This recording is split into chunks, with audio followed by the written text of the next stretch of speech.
बात द्वापर युग की है। मथुरा के राजा कंस का वध भगवान श्री कृष्ण के हाथों हो चुका था।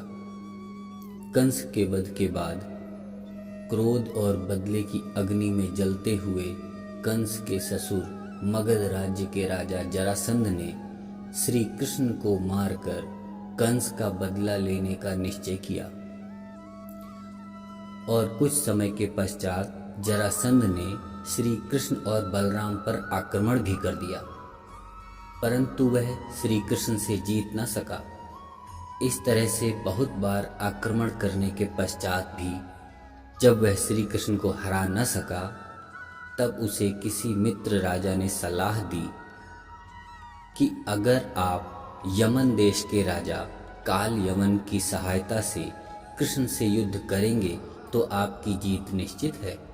जरासंध ने उनका कहना मानकर कालयवन को संदेश भेज दिया कि मैं श्री कृष्ण से युद्ध करके उसे हराना चाहता हूँ, जिसमें मुझे आपकी सहायता की आवश्यकता है।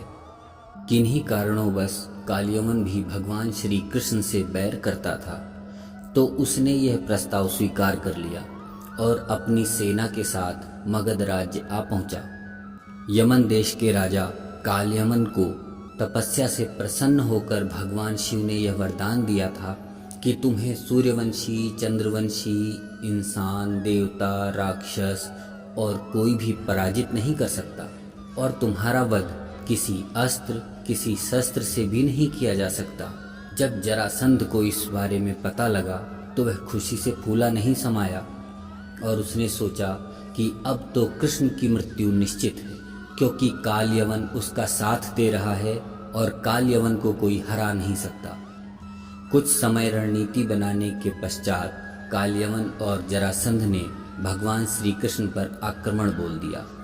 कुछ दिनों तक युद्ध चलने के बाद भगवान श्री कृष्ण समझ गए कि जरासंध को हम पराजित कर सकते हैं, परंतु कालयवन को मारना हमारे लिए असंभव है।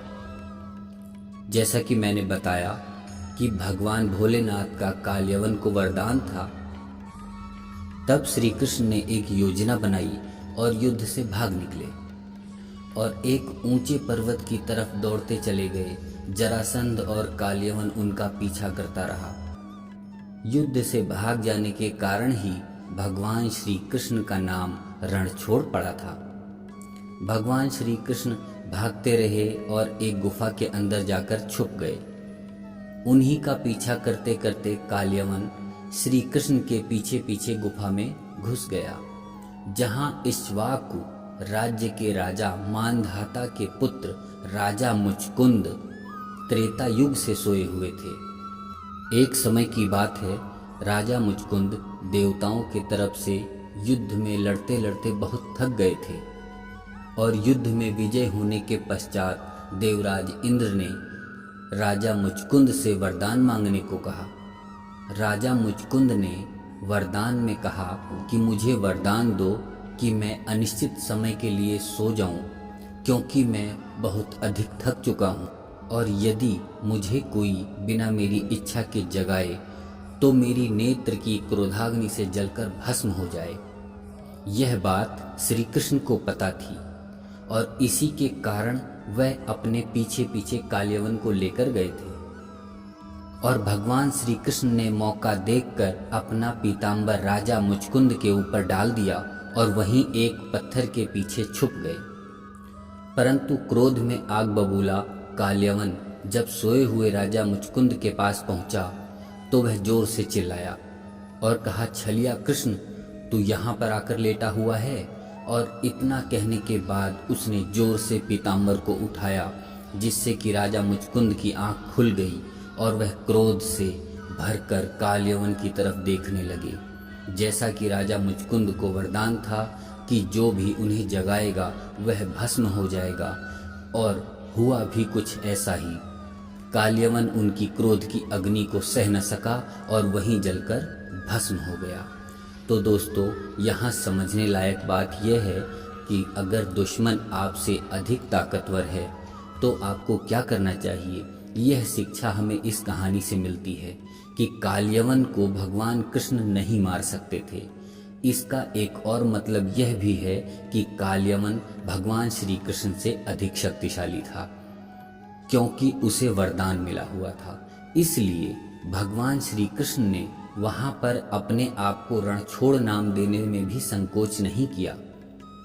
जबकि आमतौर पर लोग कहते हैं कि रण में पीठ दिखाकर भागना कायरता है, लेकिन भगवान श्री कृष्ण ने इस बात को यहाँ नकारते हुए यह सिद्ध किया कि अगर आपका दुश्मन आपसे अधिक शक्तिशाली है तो आपको युद्ध से भाग जाना चाहिए, क्योंकि आप जीवित रहेंगे, सुरक्षित रहेंगे, तभी आप कुछ कर पाएंगे।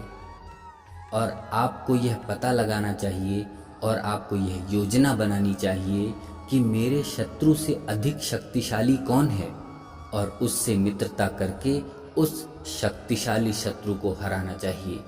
कभी भी अपने से बड़े से शत्रुता मोल नहीं लेनी चाहिए।